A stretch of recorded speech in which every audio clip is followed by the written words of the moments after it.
Can you feel the heat? Can you feel the cross promotion? I'm talking about SummerSlam 1989 from Monday, August 28th of that year at the Meadowlands Arena in East Rutherford, New Jersey. This show was nominated by Jake McCrory over on patreon.com/wrestlingwithregret. After the wild success of the inaugural SummerSlam 1 year prior, they decided to do it all over again, creating the annual tradition we all know and love today. As I mentioned, this was a bit of a cross-promotional pay-per-view here. There's a movie that came out a little before this, you might have heard of it, called No Holds Barred, the big feature film starring Hulk Hogan as Rip, the champion who takes out the big brute Zeus, played by Tiny Lister. These guys will meet once again in the wrestling ring, and I'll get to that in a little bit. Tony Schiavone and Jesse Ventura are on commentary here. It's the first time we're seeing Tony on a WWF pay-per-view in the classic segment, and it's the first Federation pay-per-view where Gorilla Monsoon is not calling the action. The opening matchup sees Tully Blanchard and Arn Anderson, the Brainbusters, taking on Bret Hart and Jimmy Jam Neidhart, the Hart Foundation. The Brainbusters at this time are the tag team champions. They beat Demolition back in July for them, and in doing so, snapping Demolition's then record-long championship reign. But this is not going to be a title match here because according to Bobby Heenan, the match was signed before they became champions. Checks out. Some great wrestling to start things off. Bret's got things in control. I love how Arn fights for the tag early on, totally selling Neidhart's strength like crazy here. And good lord, look at Bret's counter from a double top wrist lock. I've never seen that before, and it was brilliant. Lots of times when all four guys are in the ring for the first half, Neidhart charges in the corner but misses his target. The Busters gain the advantage. Neidhart gets worked over but still has some power left in him. Arn hits the ropes, but Bret puts a knee up. A bit of cheating from the babyface Hart Foundation in this match. They fake a tag early on as well. A hot tag to Bret, and he comes in guns blazing. Big slingshot battering ram by Anvil as well. Jesse wonders who the legal guys are, and I'm wondering as well. Bobby Heenan on the apron as Arn hits what could best be described as a second rope sit-out axe handle, kind of an unusual move for him, covers Bret and wins. This opening match gets 4 stars out of 5 for me. I loved this match here. I mean, just on paper, you know these 4 guys are going to give you a really great match, and they absolutely delivered here. There was a bit of legal man syndrome. There was a bit of times when, too many guys in the ring at once, but I mean, that was really that's kind of a nitpick for me. The story they told here in this match and just the athleticism and what they had on display here, I thought was just a lot of fun to watch. Backstage, Mean Gene's with Dusty Rhodes, who's facing Honky Tonk Man. Dusty drops many Elvis references, says he's going to kick Honky's bootay, and where have I seen this shot before?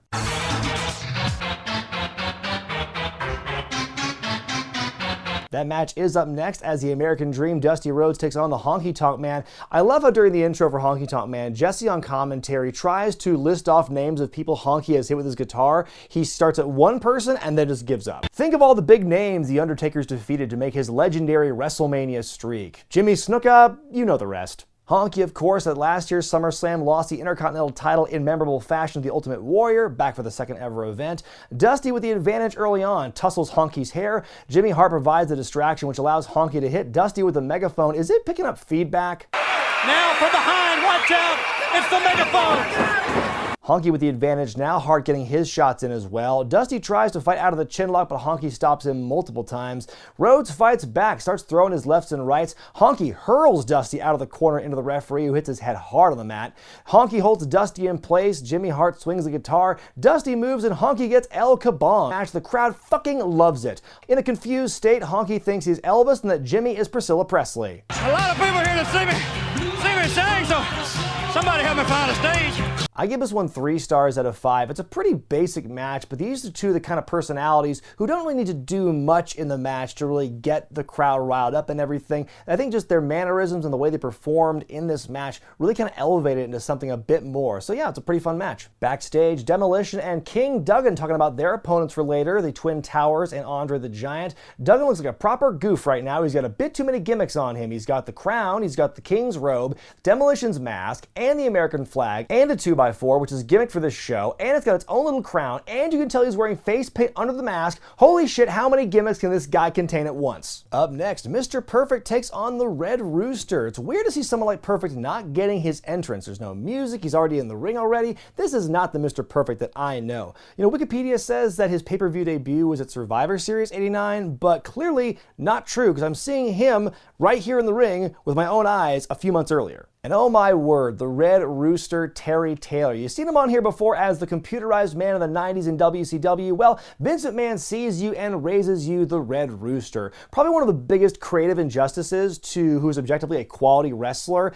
I've ever seen in this or any era. I mean, the head bobbing, the hair, that music, holy shit, this absolutely ruined Terry Taylor's wrestling career. You know you're not meant to be taken seriously as a face when the heel mocks your gimmick and gets a pop from the crowd. Early in the match, Rooster with a leapfrog ends up jamming his knee upon landing, which severely impacts the course of the match. Very nice standing dropkick by Perfect, knocking Rooster out of the ring. Fight on the outside, Perfect whomps him a little bit, throws him back into the ring, hits the Perfect Plex to win, keeps his perfect record. This one gets a half star from me. As much as I can't stand looking at Terry Taylor and that stupid haircut he has right here, it's a shame the match was apparently cut short by his knee injury. You would have liked to have seen it go longer because both guys are very good workers, and so you would like to see the two actually get some time to flesh that match out. Fun fact, Mr. Perfect in his return run here that began in '88, his first match back in the company was against Terry Taylor. We get a shot of a fan sign that says "No holds barred" on one side, then says "Put a noose on the Zeus" on the other, yikes, and now we go to Mean Gene Okerlund. Gentlemen, as you know, the Ultimate Warrior. Fuck it. It's publicly stated that. Damn it, who put that up? Is that $200 an hour? Six-man tag match up next as the Rockers and Tito Santana take on the Fabulous Rougeaus and Rick Martel. And the big story surrounding this matchup here is how Strikeforce imploded at WrestleMania 5 when Rick Martel abandoned his partner, Tito Santana, in the middle of the match against the Brainbusters, saying he grew tired of Tito, was carrying him on his back the whole time. So now the song Girls in Cars, the most out-of-place theme song in wrestling history, even though it's an absolute banger on its own, is never heard from again. Sad days. Martel is not quite the model yet, but he's on his way. Also, at one point in the build for this on Primetime Wrestling, I heard Slick refer to Santana and the Rockers as Taco Breath and Contemporary Hippies, respectively. I'm now going to refer to the Rockers as Contemporary Hippies from now on. I just can't not do it. Jacques Rougeau wants a handshake. Tito wants none of it. All the guys get in the ring, many flying kicks. Tito's tagged in, but Martel wants none of Tito until he can get an advantage, that is, beating up Tito for a little bit when he's selling. In and out of the ring, Martel goes. The moment that Tito fights back, he's cut off. They're just beating the devil out of Tito here. Some double teaming by Martel and Jacques Rougeau. I don't know if all that jumping up and down is making the hold any stronger, though. More Tito abuse. We get a miscommunication between the Rougeaus, giving Tito the chance to finally tag out. In comes Shawn Michaels, one half of the Contemporary Hippies. He's a house of fire on Martel. Hits a big old flying knee off the top. Santana with the forearm to Martel, and the crowd pops huge. What comes next is quite possibly the most ridiculous finish to a six-man I've ever seen. I can't even describe it to you. I'm just going to show it to you kind of sped up. It looks incredibly chaotic and confusing, but in the end, Martel decks Marty Jannetty and pins him to win the match. Holy hell. I give this one 3.5 stars out of 5. Another wildly entertaining tag team match here. The finish was a bit confusing at the end, but it was still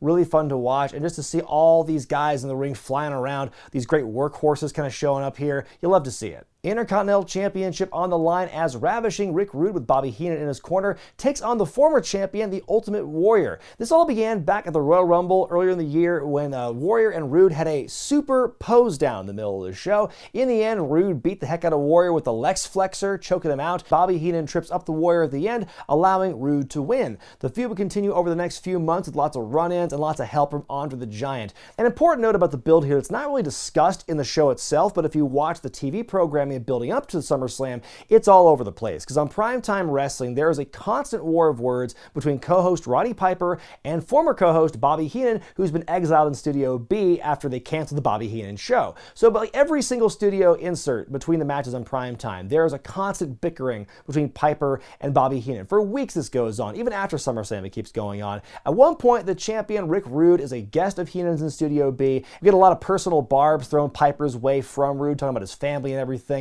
There's a big moment on the Go Home Primetime Wrestling where they both get up and they switch places trying to find each other, and they come back into the studio and start yelling at each other. No blows are thrown, but this is all one big take, and they're all just yelling at each other, and there's all this confusion going on, and it's really well done. But in the end, though, one of the big focuses on this match has nothing to do with the Ultimate Warrior. It's all about this retired wrestler in Roddy Piper going against the champion Rick Rude. So again, there's a lot of big telegraphing what's going to happen in this matchup, and they don't talk about it much in the show itself before the IC title match, but it's an important part of the story. We get a word from the Ultimate Warrior, who does Ultimate Warrior things. The conditions that I have and all the rubber rooms across these weak planets as we eat you alive. The match begins and Warrior is strong right out the gate. He press slams Rude all the way to the outside. He decks Rude with his own championship belt, and Jesse flips out on commentary. Why is there no DQ, he says. A valid point. Schiavone goes, well, it took place on the outside of the ring. And Jesse goes, so what? If I shoot somebody on the outside of the ring, is that still okay? I mean, he's rightfully upset about this. Why was there no DQ for that belt shot. Warrior keeps putting on the pain, hits the inverted atomic drop, which Rude sells only like he can. Warrior with a hip swivel, then he drops Rude in his ass. Rude knocks Warrior off the top rope and is now on the attack. Warrior is still able to withstand though. Rude goes for the Rude Awakening, but Ultimate Warrior powers out. Rude hops on his back for a sleeper hold, and Warrior powers out of that as well. They hit the ropes, they collide. This one also takes the referee out. Ventura goes, now Heenan can come into play, haha! Warrior goes for a splash, but Rude puts the knees up. Rude hits some kind of pile driver I've never seen before. Warrior kicks out at 2. Rude with a top rope fist drop and a kick out. Then we see Roddy Piper show up. Who would have guessed? We got another pile driver, another kick out. Rude sees Piper and gyrates. Piper responds with a flash of his butt, and Rude is furious. Warrior gives Rude a German suplex off the second rope. The clotheslines, the press slam, the splash, and the win. Warrior wins the Intercontinental Championship for a second time. I give this one 3 stars out of 5. The Warrior is still objectively very limited in what he can do in the ring, but Rick Rude is the perfect complement to him. Like throughout the entire storyline and the rivalry these guys had for a couple of years, the whole story was Rick Rude making Ultimate Warrior look good, and that is another example of it happening here. The match goes a bit long, and the interference with Roddy Piper, it's, again, if you watch Primetime Wrestling to follow up, like, it's a big red flag, it's going to be happening, but the way they go about it I think is still really well done. This whole thing would lead to Piper unretiring, getting back into wrestling, and he and the Ravishing One would feud for the rest of the year. A cool shot of Sean Mooney in the crowd trying to explain what it feels like to be in the thick of it. The ultimate in exhilaration is how he describes it. That's definitely a Vincent Mann line. Time now for the promo parade. Okerlund's backstage with Mr. Perfect, who says the Red Rooster was a stepping stone to greatness. Nobody ever beats Mr. Perfect. Piper squawking and squeaking about Bobby Heenan and Rick Rude, saying of course it was his fault he cost Rude the title. Piper is all over the place. Good. I can be rude. Now in comes Hands of Stone Ronnie Garvin, who just about a year and a half ago before this was the NWA World's Champion, and now he's here in the WWF. He was brought in late '88 as a wrestler. He lost a retirement match to Greg Valentine. He came back as a referee, but got too physical with Valentine as a referee, so he was suspended and brought back as a wrestler. But Garvin doesn't get too many words in before he is cut off by an enraged Bobby Heenan. He's panting his way under the shot and is so mad that Piper cost Rude the championship. Rude just stares into the camera as Bobby gets blown up from screaming. Absolute madness. This whole thing took place in one take. After intermission, time for another 6-man tag as the Twin Towers and Andre the Giant take on Demolition and King Jim Duggan. Duggan's a replacement for Big John Studd, who won that year's Royal Rumble and pieced out of the company within months.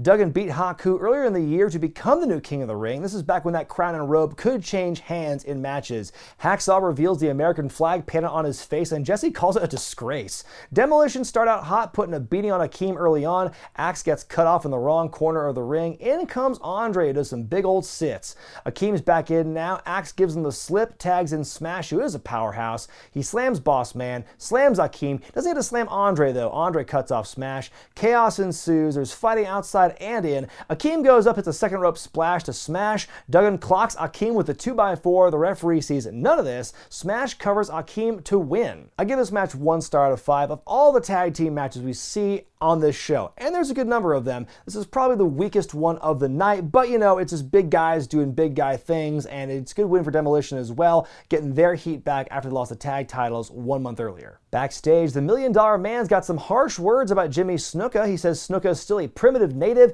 eating coconuts and bananas while DiBiase eats caviar and drinks fine wine. Classism, always a good source for heat. Howard Finkel brings out the guest referee for our next match. It's Ronnie Garvin, and what match has he been assigned? Why, Hercules versus Greg Valentine. That's appropriate. Garvin throws some serious shade toward Valentine and Jimmy Hart as he makes the introductions and everything, says he's got 2 left feet, doesn't know whether he's coming or going, and says he made a big mistake asking Garvin to be reinstated. Hammer is very put off by Garvin's presence throughout the match. Ventura on commentary wants to know, well, who made him a ring announcer? Was it you, Schiavone? And Tony goes, well, I'm flattered you think I have that much stroke in the WWF. By the way, Tony Schiavone saying the word stroke in 1989, that is just an amazing time paradox. Greg is back on top, using his shin guard as a sort of weapon, but Herc's able to overpower his opponent. Greg begs off Hercules, trips him up, feet on the ropes. Valentine wins kind of a nothing match, but Garvin declares that as far as he's concerned, Hercules is the winner, says he won by disqualification. Hammer knocks Garvin out of the ring, but Hands of Stone comes back in and chases Valentine out with 1 punch. I give this one a half star out of 5. There's really not much to this match. It's mostly the story between Greg Valentine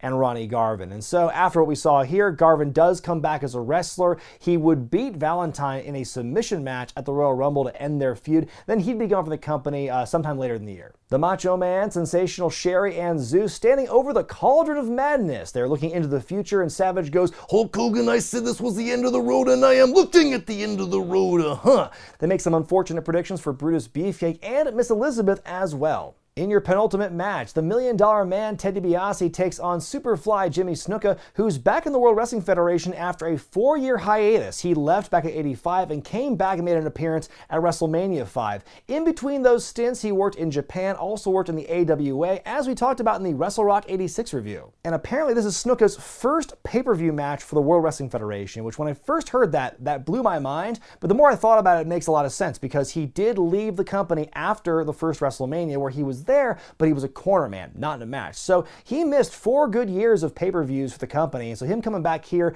he makes an appearance at Mania 5. So it's just crazy for me to think that he was with the company for so long, but he was really absent during the dawning of the pay-per-view age for the World Wrestling Federation. So for this to be his first pay-per-view match to the company after all that time, that was just kind of crazy to think about. Snuka fights off an early sneak attack attempt by Virgil and DiBiase. They try and go for a double leapfrog, one after the other, but Snuka lands right on DiBiase instead. That's awkward. Is there a bird loose in this arena? Giovanni, it's animal instinct. It ain't no different than when you corner cranium knowing the man. Yeah, he's going to try it again, Jesse. Very Neanderthal. DiBiase cuts off Snuka with a hot shot into the ropes and takes control. Jesse constantly referring to Snuka as an animal, as a savage, going along with what DiBiase's been saying in these promos as well.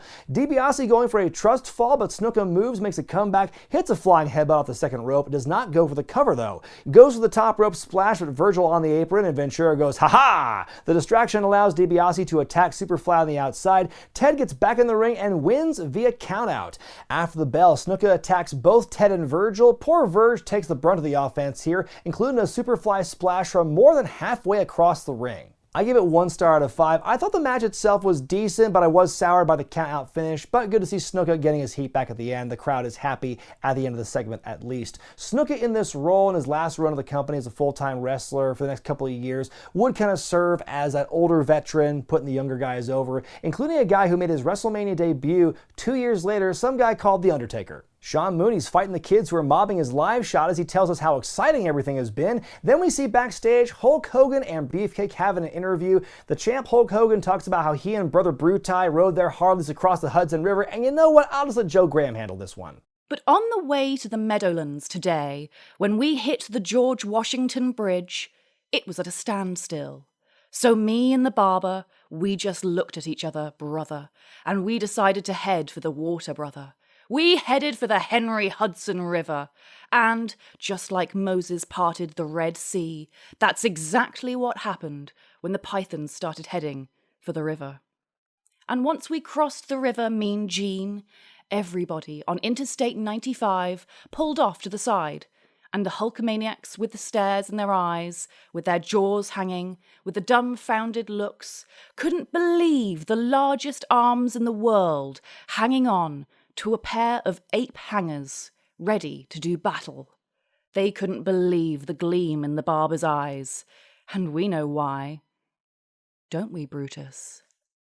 The Beefer then nicks a line from the Running Man saying, "The blade is a part of me, and I'm going to make it part of you." The Genius reads a poem putting over the Macho Man, Zeus, and Sherri for the main event, and we go to that match now. Hulk Hogan and Brutus the Barber Beefcake take on the Macho Man Randy Savage and Zeus.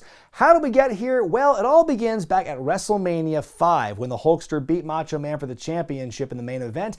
In May, on an episode of Saturday Night's Main Event, Hogan was supposed to defend the title against the Big Boss Man in a cage. Before that, though, he sees Zeus on the steps. Zeus, of course, is the main baddie from the movie No Holds Barred, which came out a few weeks after this attack on Main Event. And also, I have reviewed No Holds Barred on this channel, so if you want to hear my thoughts on the movie, you can go right here in the iCard. So this is not Tiny Lister, the actor who's attacking Hulk Hogan. This is Zeus, the fictional character from the movie No Holds Barred, attacking Hulk Hogan. He's crossed the fictional plane, and now he is attacking in real life. And according to storyline, Zeus is attacking Hogan because he's mad that Hogan has higher billing than him, and he also beat Zeus in the movie. It's a, whatever you say. That's your logic to explain why this fictional character is involved in this real life storyline with the champion Hulk Hogan. Sure. And they even, I will say though, credit to detail to further tie in the movie. They even got Kurt Fuller to reprise his role as Mr. Brell, also in character on television. We had arrangements, we had agreements, it was contractually agreed to that Zeus destroys Hulk. And true to his character in the movie, Zeus is shown as being impervious to pain with a very limited yet devastating moveset of overhead blows, the trapezius muscles, and the bear hug. Doesn't talk much, but when he does, it's just screaming. This whole thing is supremely cheesy through a modern lens. You wonder how this thing could have possibly been greenlit. It was one of the weirdest ways I've ever seen a pay-per-view match ever get built up. We've seen RoboCop save Sting. We have seen Lieutenant Frank Drebin try and find The Undertaker. We've seen Chucky the Killer Doll cut a promo on Rick Steiner, but this one probably takes the cake in my opinion. That being said, this is a hell of a marketing gimmick to try and promote your big blockbuster movie with your top guy, and to have Zeus, who is definitely not trained and not a wrestler, but he looks the part, and with enough polish you can make it kind of work. That's pretty smart what they did, and I'll say this is a much better film tie-in than what WCW did in 2000 when they had David Arquette win the World Championship months after that movie came out. All the promos in the build to this were based on Sherri and her evil cauldron. That's an iconic promo. And then Brutus and Hulk would keep teasing their secret weapon. Well, it really wasn't a secret because they just kept name-dropping Elizabeth every other sentence. The whole thing was Miss Elizabeth was the secret weapon, kind of like how she was last year at SummerSlam 88. Once again here at SummerSlam 89, helping out Hogan and the Beefer. Liz has made some very sporadic appearances, not been seen too much on television after WrestleMania 5 when Savage ditched her officially. So that a lot of the build, it's kind of like very similar to, how's Roddy Piper to get involved in Warrior Rude? How's Miss Elizabeth going to get involved in this tag team main event? They only talked about her in every single promo, even though she was not there on television. Also, something I laughed about during the build for this show was not only was, Liz the secret weapon for Hulk Hogan and Beefcake, but also she was kind of like the counteraction to Macho Man and Sherri's evil dark cauldron potion or whatever that, Liz was making her own special brew. It's like, it was so weird. Adding all this fucking stuff about, potions and brews. Guys, it's just wrestling. Zeus absorbs Hogan's early offense. He can't be slammed, he can't be tackled, but he can bear hug the shit out of you, which Hogan and Beefcake are selling very well for him. Savage in the ring works over Hogan, so the quality of the match goes way up. Zeus is tagged back in, puts on probably his fourth bear hug of the match. He gently lays Hogan down for some bear hug pinfall attempts. Back to Macho and Hogan. Out of the way, Zeus! Brutus tags in and is all over Macho. Hits the high knee, but there's a kick out. Sleepers apply, but Savage fights out of it, drives Brutus into the turnbuckle. Zeus comes in, but Brew ties full of fight. Macho decks Beefcake with Sherri's loaded purse. Hogan gets involved. Macho runs out and grabs Elizabeth at ringside. Beefcake still laid out from the purse. Good lord, what was in that thing?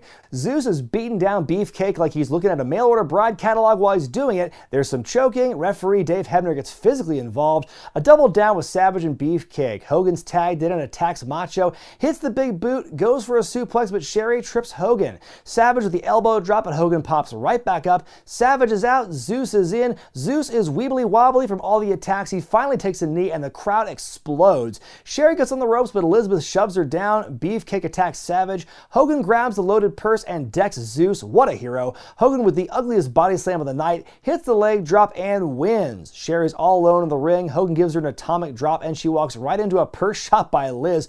Hogan and Beefcake grab the shears. Beefcake cuts off two huge locks of Sherri's hair, and the good guys celebrate as we fade to black. I'm torn about this one because Zeus is objectively the shits, and I don't expect too much from him because he's an actor, not a trained wrestler. And they gave him two things to do: bear hug and this. That's all they had him do. And so it was kind of hard to watch when Zeus was in the ring, but credit to Hogan and Savage and Beefcake for making him look as good as he did, as he possibly could in this matchup here. It was silly to have Zeus there, but the crowd, admittedly, was all over it. And this is not just some case of a crowd sweetening, which we see in kind of like the older shows. They'll add cheers where they want to be cheers. You can see the crowd is loving this thing too. So it's not just some disingenuous post-production edit job to make the crowd more into it than they seem to be. They were genuinely interested in this matchup, so who the hell am I to criticize? Of course, Zeus would stick around through the end of the year, appearing in a Survivor Series match, as well as a SummerSlam rematch in a steel cage for No Holds Barred, the movie, the event, and then we'd see him again in WCW in 1996, and that would be terrible. My grade for SummerSlam 89 is a B-. I was going back and forth between, the B- and the C+ over and over again before I made this grade because there are some things about the show that I don't like. Some of the matches like Perfect and Rooster, like DiBiase and Snuka, like Valentine and Hercules are kind of nothing matches that you kind of slough off, and I think that would improve the quality of the show. But the matches I did like the opening tag match with the Brainbusters and the Hart Foundation. Rhodes and Honky Tonk Man was a welcome surprise. I loved the first 6-man tag match of the night, and Rude vs. Warrior was also very well done, and the promo parade, as insane as it was, I also got a kick out of that. There was enough that I really kind of enjoyed it and put it in that B- category for me. The main event, it wasn't spectacular, but they did the best with what they had. Zeus was crap, but you have to give credit to the workers for working around those deficiencies and making it work. So I give them a little bit of credit for that.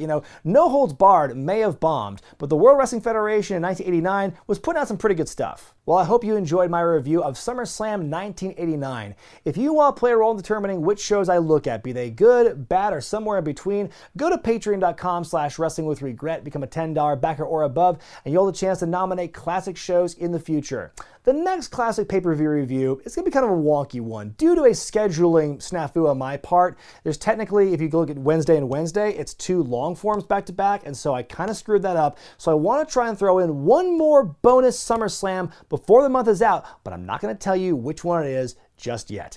I'm Brian Zane, and I'll see you next time.